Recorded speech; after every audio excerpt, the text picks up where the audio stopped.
Welcome to the deep dive.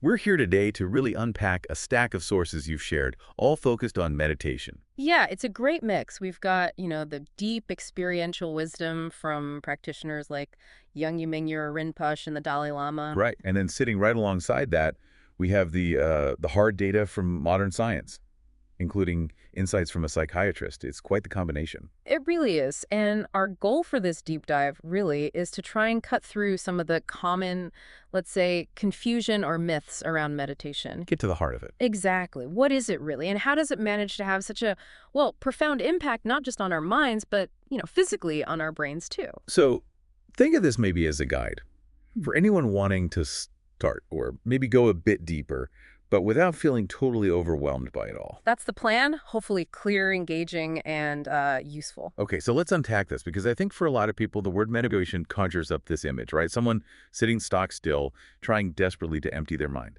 Oh, absolutely. That image is definitely out there. Like you have to block every thought, stop all emotion, or somehow force yourself into this, I don't know, perfectly peaceful state. Yeah, this struggle. And that's one of the biggest misunderstandings the sources really hit hard. Rinpoche, for example, he's very clear. You don't need to block thoughts. You're not trying to create some special state. No forcing involved. None at all. The actual essence, as these different sources describe it, is much, much simpler. It really just comes down to being. Just being. That sounds almost too simple Yeah. compared to the effort people imagine. It is accessible. Maybe not always easy at first because it's so different from our usual habits, Right. but accessible. And the core of it, according to all these perspectives, is awareness. Awareness? Okay, what exactly do they mean by awareness in this context? Well, they describe it as a kind of fundamental knowingness. It's just knowing what you're thinking or feeling or doing or seeing or hearing right now in this moment. Like the background capacity to perceive anything at all. Precisely. That basic recognition of your own experience. And what's really fascinating, and maybe a bit counterintuitive, Yeah. is that this awareness isn't something you have to build or create. You already have it. It's always on, 24/7. Always. Always. Rinpoche even makes the point, it's there when you're asleep, if you're intoxicated, even if you faint. Your awareness itself is already complete, already full. Huh. So if we already have it, the problem isn't a lack of awareness. Yeah. It's something else. Exactly that. The challenge isn't not having awareness, it's that we usually fail to recognize it. Recognition. That's the key. Recognizing your own awareness is the step that turns just having it into what we call meditation. And it's through that recognition that its inherent qualities that talk about freedom, purity, peace can actually start to benefit you. It's like having a tool but not knowing you have it or how to use it. That's a great way to put it, like having this amazing resource right in your pocket, totally overlooked. Okay, that recognition piece feels really central. And the sources use some really helpful analogies to try and explain this, don't they? Because it can feel a bit abstract. They do, and the analogies are powerful. One common one is comparing awareness to the sky. Yeah. Vast, unchanging, always there. Okay. And your thoughts, emotions, sensations, all your experiences, Okay. those are like the clouds or maybe storms just passing through the sky. So the weather changes, but the sky itself isn't fundamentally altered. Exactly. The clouds come, they go. Maybe it's turbulent, maybe it's clear, but the sky itself remains vast, open, unstained. Awareness is like that. I like that. Always present, unaffected. Yeah. Another one they use is awareness being like a lamp flame. A lamp flame. Illuminates other things, right? Objects in the room. But it also illuminates itself. It's self-luminous. Our basic knowingness has that quality. It knows objects, but it also has this inner clarity that knows itself. Self-aware. Right. And that was also the analogy you mentioned about mountains or the ground. Yeah, that one stuck with me. So that fundamental mind, that knowingness, is also like unchangeable mountains or stable ground. And all the experiences, good, bad, thoughts, feelings, sounds, they aren't separate from it. They arise within it. Exactly. They're seen as manifestations or maybe like waves of this underlying awareness. So you just welcome them, let them come and go, knowing they're appearing on that stable ground within that awareness. Recognizing the ocean, not just getting caught up in the waves. Yeah. Okay, so this naturally brings up the term mindfulness. We hear that word everywhere. Is mindfulness the same as this awareness, or do the sources make a distinction? That's a really good question. They do touch on it, and yeah, the terms are often used interchangeably or seen as very closely linked. But sometimes differently. Sometimes, some traditions, like the one Rinpoche comes from, find a helpful distinction. Mindfulness can sometimes be seen as more object-oriented, Meaning? meaning you intentionally focus your attention on a specific thing, your breath, maybe a sound, a sensation in your body. It involves concentration, noticing when the mind drifts, and bringing it back to that object. Right, focusing on the anchor. Exactly. Awareness, in contrast, can be seen as more subject-oriented. The focus shifts slightly to the knowing quality itself, that open, vast presence that is aware. So less about the object, more about the awareness holding the object. You could say that. Objects like the breath can definitely be used as supports, kind of like doorways, to help you connect with that awareness. But the ultimate aim in that approach is recognizing the awareness itself. Rinpoche jokes that mindfulness is maybe more conservative and awareness more liberal. Ah. Oh. But the key in both, really, is connecting with that wakeful, knowing presence that's always right here. That distinction actually helps clarify things for me. So mindfulness might be a technique using an object to help you notice or stabilize enough to recognize the awareness that's there. That's a very good way to think about it. The object acts as an anchor, yeah, a reference point, helping the mind settle so you can actually perceive the awareness that was present all along. Okay, now this is where, for me, this deep dive gets really fascinating.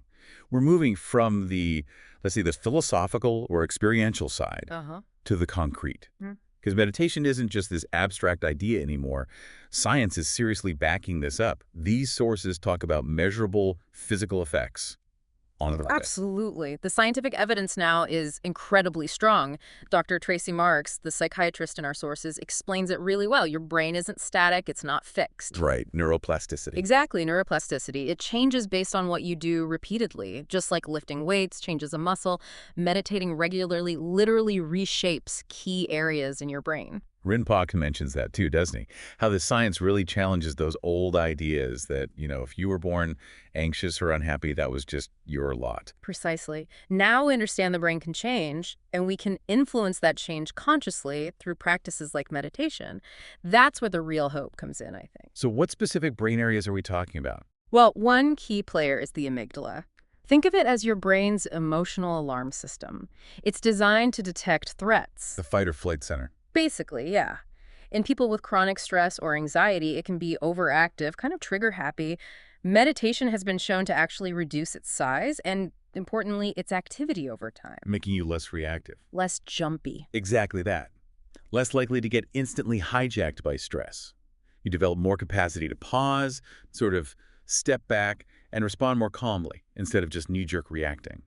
Studies show long-term meditators often have lower baseline stress, partly because this alarm isn't firing off so much. Okay, the amygdala. What else? The prefrontal cortex? Ah, yes, the PFC, often called the CEO of the brain. It's crucial for all those higher-level functions: logical thinking, planning, impulse control, complex emotional regulation. The thinking part. The rational, regulating part. Meditation strengthens this area. This is a big reason why it's so effective for helping manage conditions like anxiety and depression. It boosts your ability to regulate those intense emotions and make more considered choices, rather than just being driven by impulse.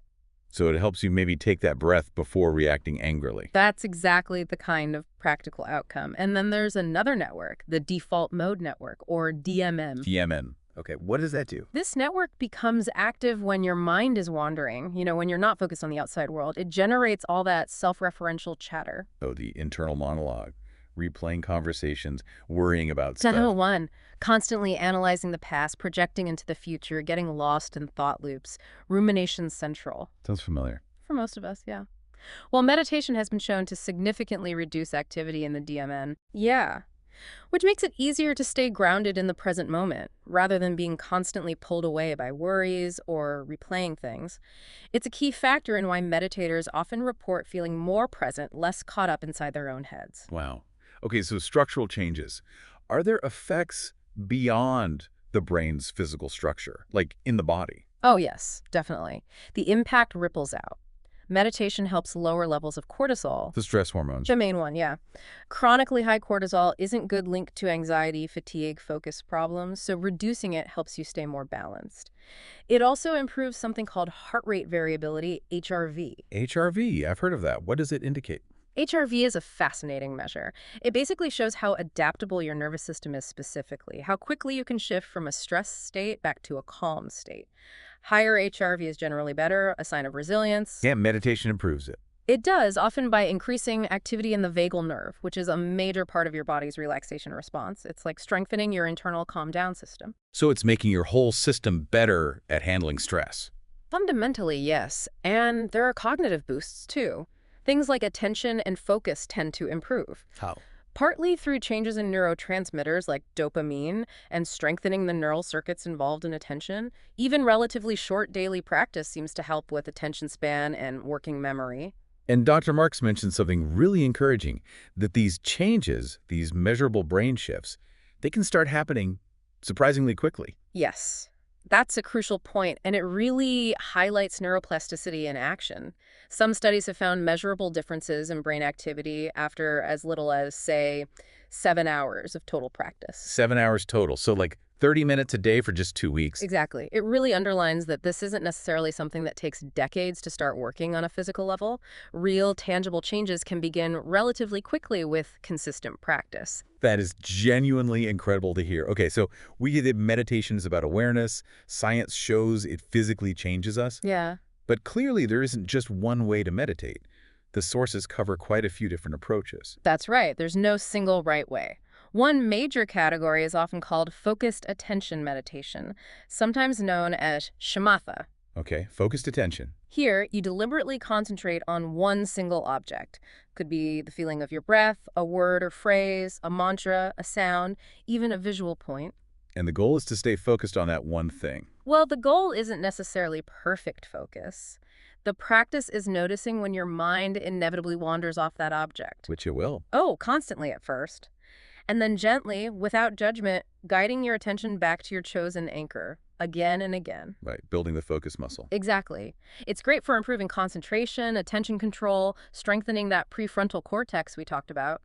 The Dalai Lama notes this kind of practice builds essential mental stability, a foundation for other types of meditation. Okay, so that's focused attention. What's the other main type? The other broad category is often called open monitoring. You might hear it called mindfulness meditation or open awareness. Open monitoring.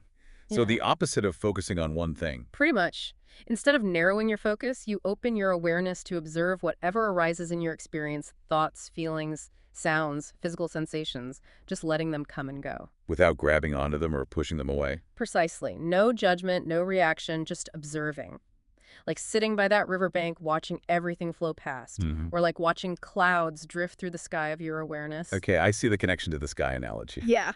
This approach is really effective for developing emotional regulation and dialing down that DMN rumination because you cultivate a less reactive relationship with your inner world. Rinpoche sometimes calls this objectless meditation, things appear, but the main focus is just being with the open awareness itself. Interesting. Are there other distinct methods mentioned, like transcendental meditation, TM? Yes, TM gets a mention too. It typically involves using a specific, personalized mantra, which you usually receive from a certified teacher. The practice is often described as more effortless or passive, letting thoughts come and go while gently favoring the mantra, aiming for deep rest and stress release. Okay. And what about analytical meditation? Vipassana. That sounds quite different again. It is quite different. Analytical meditation, which the Dalai Lama really emphasizes, isn't passive at all. It's an active investigation. Investigation. Yeah. You contemplate or inquire into the nature of things, maybe the nature of reality or the nature of a specific emotion or experience you're having. You might ask yourself questions internally. Like what? Rinpoche gives the example of working with his panic attacks. He would analytically examine the physical sensations, the thoughts associated with the panic. By looking closely, he started to see their impermanent nature, realizing they weren't solid or lasting, and that the underlying awareness wasn't actually harmed by them. So it's using analysis, using wisdom to actually transform difficult states. Exactly. It's a powerful way to gain insight into impermanence, how emotions work, how our mind constructs reality. The Dalai Lama calls it the best way to truly tame the mind, to uproot destructive habits through deep understanding. That adds a whole other layer. And meditation isn't just about sitting formally on a cushion, right? These sources talk about other ways. Oh, definitely not just sitting. They all stress the importance of informal meditation. Informal. Yeah, just bringing short moments of awareness into your everyday activities. Anywhere, anytime, walking, doing dishes, having tea, waiting for the bus. Short time, many times. Wasn't that Rinpoche's phrase? That's the one. Short time, many times. It's brilliant because it helps build the habit of awareness. It weaves it into your life, reinforcing that awareness isn't just for special occasions on the cushion, it's always available. That makes it feel much less daunting. It does. And then there's walking meditation, which is kind of a bridge. Hi. You're mindfully aware of the physical sensations of walking your feet, hitting the ground, the movement, the air while walking at a natural pace. It's less static than sitting, but more focused than just rushing around. It helps bridge formal practice and daily activity. Okay, wow. So many different paths and possibilities. Which brings us to the really practical bit. How do you actually start? And maybe more importantly, how do you stick with it long enough to experience those benefits we talked about? The million-dollar question. Because understanding is one thing, consistent practice is another. And the sources offer really solid, down-to-earth advice here. The absolute key seems to be consistency over intensity, especially at the beginning. Right. Rinpoche talks about needing the force of a new habit to counteract those ingrained mental patterns. Exactly. You need repetition. So the advice is start small, really small. Like how small? Don't aim for 30 minutes or an hour right off the bat. Start with just 1 or 2 minutes a day. Seriously. 1 minute. 1 minute. Build up gradually. Maybe 5 minutes for the first week, then add a minute or two each week after that. The crucial thing is doing it daily, even if it's super short, especially for the first, say, 20 or 30 days, to really start wiring in that habit. Okay, daily, even if brief. And using an anchor helps, like the breath. Yes, especially when starting an anchor is really helpful. Your breath is always there, it's portable. Or you could use the feeling of your body sitting, or sounds around you. It just gives your mind a place to return to when it wanders. Which it will. Constantly. People get discouraged by that, don't they? Thinking, my mind is too busy, I can't do this. That's maybe the single biggest hurdle for people, and the most important message from all these sources is your mind wandering is not failure. It's not a sign you're doing it wrong. It's just what minds do. It's literally what minds do. The practice isn't stopping thoughts. The practice is noticing that you've wandered and then gently, kindly guiding your attention back. So the noticing is the moment of meditation. Yes. That moment of recognizing, oh, I was lost in thought, that is awareness showing up. Rinpoche shares how, when he started, he'd forget for ages, then remember, then forget again. That cycle of forgetting and remembering is the path. You just need patience and kindness towards yourself. Getting distracted is totally normal, completely okay. Okay, be kind to the wandering mind. What about expectations? Trying to feel calm or blissful? Another big one. Letting go of expectations is crucial. If you sit down demanding peace or trying to force relaxation or achieve some specific state, You'll probably just get frustrated. exactly, you're setting yourself up for disappointment. Meditation fundamentally isn't about getting rid of anything, thoughts, feelings. It's about being present with whatever is arising, accepting it without a fight. Experiences calm, agitation, boredom, insight, they come and go like weather. So don't chase the good weather. Don't chase the good weather.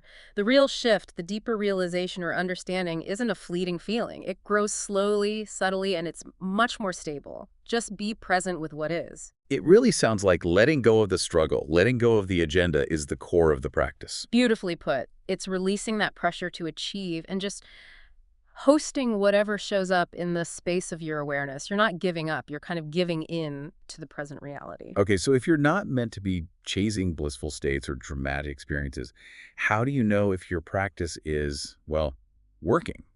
What are the signs of progress? That's a fair question, and the sources suggest the signs are often more subtle, more integrated, rather than, flashing lights or levitation. Yeah, no superpowers required. Exactly. One key sign is simply becoming more mentally flexible, more open to your moment-to-moment experience. You might start to notice a deeper, quieter sense of satisfaction or contentment bubbling up. Not like peak excitement happy. No, not the roller coaster kind of happy, more like a settled okayness, an inner sense of well-being that isn't totally dependent on external circumstances. The sources talk about that common feeling many people have, that sense of something missing or like there's a hole inside. They suggest this feeling starts to naturally diminish or fill up. Why? Not because you're adding something new from the outside, but because you're reconnecting with qualities that were already there. Innate awareness itself, love, compassion, wisdom. It's often described as feeling like you're finally returning home to your true nature. Returning home. That resonates. Yeah. Another big indicator is resilience. You'll likely find yourself bouncing back more easily from life's challenges. Difficult things still happen, obviously. Life is still life. Life is still life, but maybe those upsets don't knock you over quite so hard, or you don't stay stuck in them for as long. You might handle stress better, maybe even surprise yourself sometimes with how calm you can remain. So you still feel things, the anger or sadness, but you're not completely swept away. Precisely. There's more space around the emotion. You can feel it without being it, if that makes sense. It does. Any other signs? Well, paradoxically, sometimes in the beginning, you might feel like your mind is actually getting worse. Worse. How is that progress? It sounds counterintuitive, I know, but you might suddenly become aware of just how much mental chatter there is, how restless you feel, things you didn't notice before. Because the awareness volume is turned up. Exactly. Rinpoche says this is actually a very good sign. It means your awareness is sharpening. You're just seeing the reality of your mind more clearly.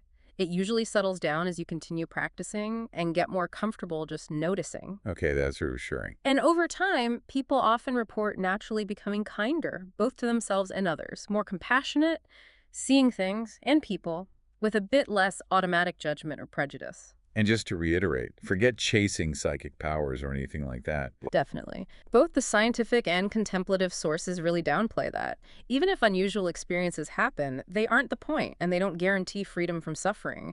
Like Rinpoche says, you can fly in a plane, but your anxiety flies right along with you. The real gold is inner freedom, resilience, kindness. That makes sense. And do the sources talk about different markers of progress depending on the type of meditation you're doing, like focused versus analytical?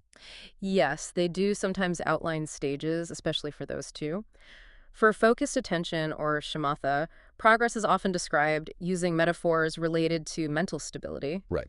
Like moving from like a waterfall, totally chaotic, thoughts tumbling uncontrollably maybe to a river in a gorge where there's still strong flow, but it's more contained. Moments of stillness appear, and eventually perhaps towards a mind like a still lake, where awareness is calm, clear, stable. Okay, increasing stability. And for analytical, vipassana. For analytical meditation, progress is less about stillness and more about the depth of understanding, the insight gained. It's described as moving from just an intellectual understanding, like reading a description of the moon, Okay. to maybe getting experiential glimpses, like seeing the moon's reflection shimmering on water. It feels more real, but it's still indirect. All right. And then eventually towards direct realization, like looking up and seeing the tiny, clear moon itself in the vast night sky. The understanding isn't just a thought anymore. It's deeply integrated, felt. These stages just emphasize it's a gradual journey. Gradual journey. Okay. What about when people really hit a wall? They're trying, but maybe trying too hard, or feeling a lot of resistance. Yeah, that's super common. And often that struggle comes directly from trying to force an outcome, right back to that initial misunderstanding. Trying to grab the peace, push away the thoughts. Exactly. Craving a certain state, fighting with your mind, it just creates more tension. Rinpoche makes the great point that the mind often does the exact opposite of what you try to force it to do. Like, don't think of a pink elephant. Right. Impossible. So the key is realizing the freedom isn't in achieving a thought-free state. The freedom is in being aware of the thoughts, the feelings, the resistance, without getting tangled up in them, without identifying with them so strongly. Embracing the monkey mind, maybe. Kind of, or at least acknowledging the monkey mind is there, maybe even using its energy. Give the monkey a simple job, like watching the breath, rather than trying to wrestle it into submission. Don't fight the monkey. Give it a banana of awareness. Something like that. Just notice its antics without judgment. Okay, so beyond these very personal benefits, resilience, calm, self-awareness, do the sources suggest meditation has wider applications, like for work or relationship? Oh, absolutely. The ripple effects extend outwards. Think about it. Yeah. A mind that's less stressed, less reactive, clearer, and more settled. Is probably going to function better in most situations. Right. You're likely to be more creative, communicate more effectively, be better at collaborating, handle conflicts more constructively. Rinpoche talks about finding this balance, not being too tight and controlling, but also not too loose and completely spaced out or distracted. Finding that middle way. That middle way of allowing things to be as they are while staying present and aware, that's incredibly valuable in navigating the complexities of work, family, all our interactions. It really feels like the fundamental message weaving through all of this, from all the sources, is one of profound hope. It really is. That core message of neuroplasticity, the brain's ability to change, is incredibly hopeful. It means you are not permanently stuck with ingrained patterns of anxiety or unhappiness or reactivity. Change is possible. Change is possible. Meditation offers a practical, conscious method to actually rewire your brain and mind towards greater well-being, focus, and balance. That potential for transformation is real. And it keeps coming back to that core idea we started with.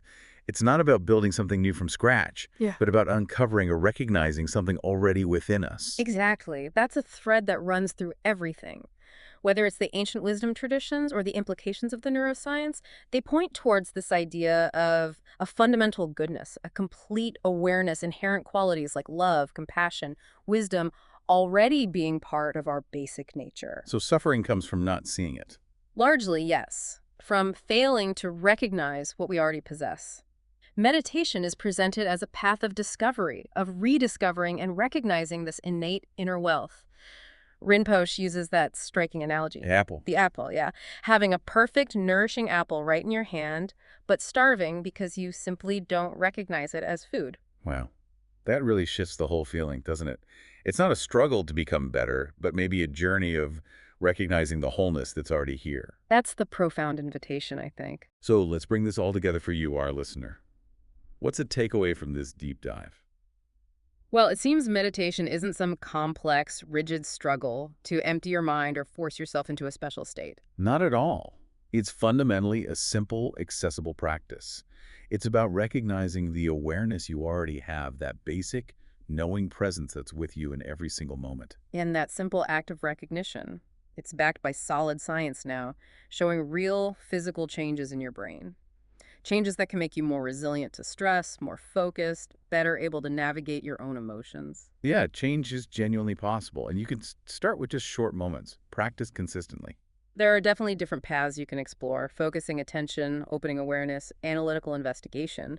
But the core advice across the board seems to be build the habit, start small, and be patient and kind with yourself. Especially when your mind wanders off, which it will. It's really about letting go of the pressure, letting go of needing to achieve some perfect state. Instead, just being present with whatever is here right now, trusting in that vast, unchanging sky of your own awareness to hold whatever clouds pass through. Trusting your innate capacity for presence, for kindness, for wisdom. Exactly. So maybe a final thought to sit with, perhaps just for a moment later today or sometime this week. If that fundamental awareness is always present, like the sky, how might simply recognizing it, even for just a few seconds here and there throughout your day, subtly shift how you experience the inevitable clouds of thoughts and feelings? What's one simple thing from our dives today that stands out to you, that you might try, even just for a minute or two, to connect with that knowingness within?